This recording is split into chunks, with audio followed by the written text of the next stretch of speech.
Hi, welcome to my channel. I'm Roseanne. For those of you that are new, welcome. Today we're going to talk about booking a trip. 7 steps on what you need to do to book a trip. But before I get started, I moved into my new apartment, my condo that I moved into, and still so much to do getting it all situated. It's so much work to move. Oh my gosh. But I'm here and really enjoying it so far. It's going to be great. And then when I get back from Scotland, then I'll have some time to get it together. So onward to what do you need to do when you book a trip? First of all, you need to figure out where you want to go.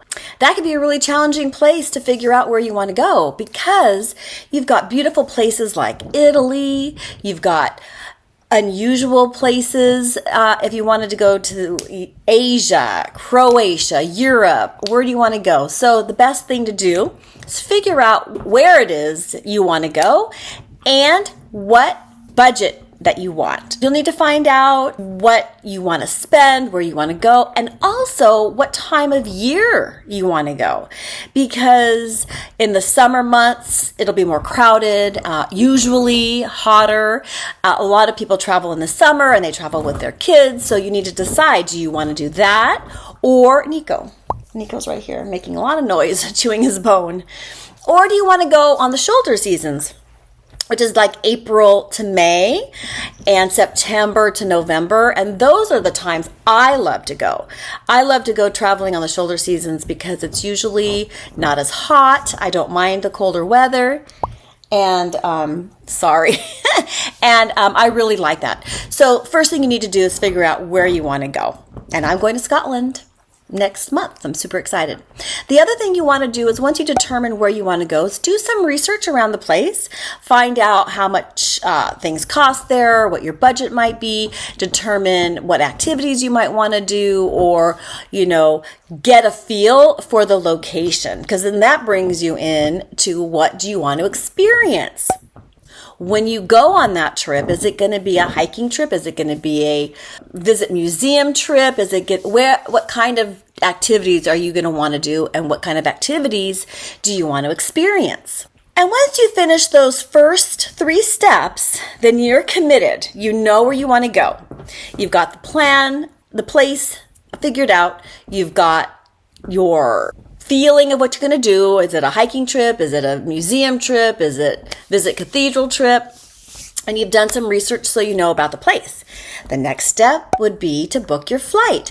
Now, I just really want to warn you that sometimes when you go through a third-party vendor to buy your plane tickets, everything works out just fine. But there are those times, if anything should happen, then there's a little bit of a problem, because dealing with a third-party vendor to deal with your flights on whatever airline you choose can be a problem, because you call your airline and you think they can help you, but they can't. You have to call that third-party vendor.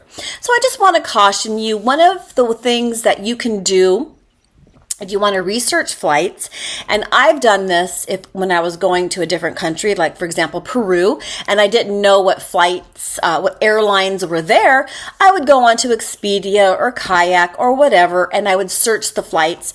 I would find out who the airline would be in that country, if it's a specific smaller regional jet, and then I go to that airline and book directly, because you just can never be sure. Most of the time, you're not going to have a problem with a third-party vendor.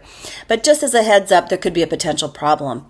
But the one thing that you need to do when you book your flights is make sure you download the app of the airline, because that way you can register and make sure that you get notified if there are any issues at all with your flight. If it's delayed or changed or canceled, you'll always get notified if you have that app. Okay, once the airline is booked, then you go and try to find your accommodations. You need to decide where you want to stay. Do you want to stay in the city center? Do you want to have an Airbnb? Do you want to stay out in the country? So depending on your experience that you want, determines where you want to stay. I have found I love staying in the city center because that is where all the action is. I don't have to rent a car unless I want to go someplace else, but it's really fun and it's nice, and I like staying in the city center, but everything could be different. The last few trips I've taken, I've stayed in Airbnbs, and that's kind of really cool. You get to stay in someone's house and you get to cook your own food. So it just depends on the experience that you want. The next step, once you have your flights, you have your hotel or your accommodations, then you need to decide what kind of excursions or activities do you want to do. So there are a lot of places where you can go in and you can book a tour, do wine tasting, do a group hiking trip. There are a lot of things that you can do to elevate your trip. And it doesn't mean you have to book an excursion every day, because sometimes just wandering around and enjoying the country is an excursion onto itself, and it's free. But there are times when you want to experience something more fully, like going on a wine tour or a food tour. Oh, food tours are so much fun. I've really enjoyed doing those. So then you could start booking, looking at what other excursions you want to do.